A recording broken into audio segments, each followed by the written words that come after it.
subscribe my channel. ಎಲ್ಲರಿಗೂ ನಮಸ್ಕಾರಗಳು.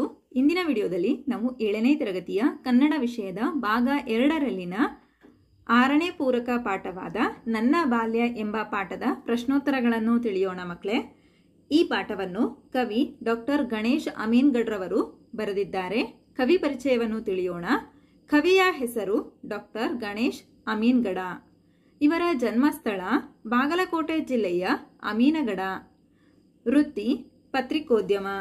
ಇವರು ಬರೆದಂತಹ ಕೃತಿಗಳು ಕೈದಿಗಳ ಕಥನ, ಏಣಿಯಿಂದ ರಂಗದ ಏಣಿಗೆ. ಪ್ರಶ್ನೋತ್ತರಗಳನ್ನು ತಿಳಿಯೋಣ ಮಕ್ಕಳೇ.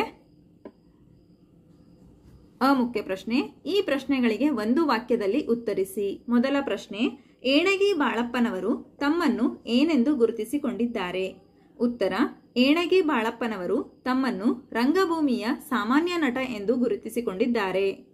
ಪ್ರಶ್ನೆ 2, ಪಾದೂಕ ಪಟ್ಟಾಭಿಷೇಕ ನಾಟಕವನ್ನು ಬರೆದವರು ಯಾರು? ಉತ್ತರ, ಪಾದೂಕ ಪಟ್ಟಾಭಿಷೇಕ ನಾಟಕವನ್ನು ಗರುಡ ಸದಾಶಿವರಾಯರು ಬರೆದಿದ್ದಾರೆ. ಪ್ರಶ್ನೆ 3, ಪಾದುಕ ಪಟ್ಟಾಭಿಷೇಕ ನಾಟಕದಲ್ಲಿ ಏಣಗಿಯವರು ಯಾವ ಪಾತ್ರ ವಹಿಸುತ್ತಿದ್ದರು? ಉತ್ತರ, ಪಾದುಕ ಪಟ್ಟಾಭಿಷೇಕ ನಾಟಕದಲ್ಲಿ ಏಣಗಿಯವರು ಭರತನ ಪಾತ್ರ ವಹಿಸುತ್ತಿದ್ದರು. ಪ್ರಶ್ನೆ 4, ರಂಗಕಲಾವಿದ ಬಾಳಪ್ಪನವರ ಹುಟ್ಟೂರು ಎಲ್ಲಿದೆ? ಉತ್ತರ, ರಂಗಕಲಾವಿದ ಬಾಳಪ್ಪನವರ ಹುಟ್ಟೂರು ಬೆಳಗಾವಿ ಜಿಲ್ಲೆಯ ಸವದತ್ತಿ ತಾಲೂಕಿನ ಏಣಗಿ.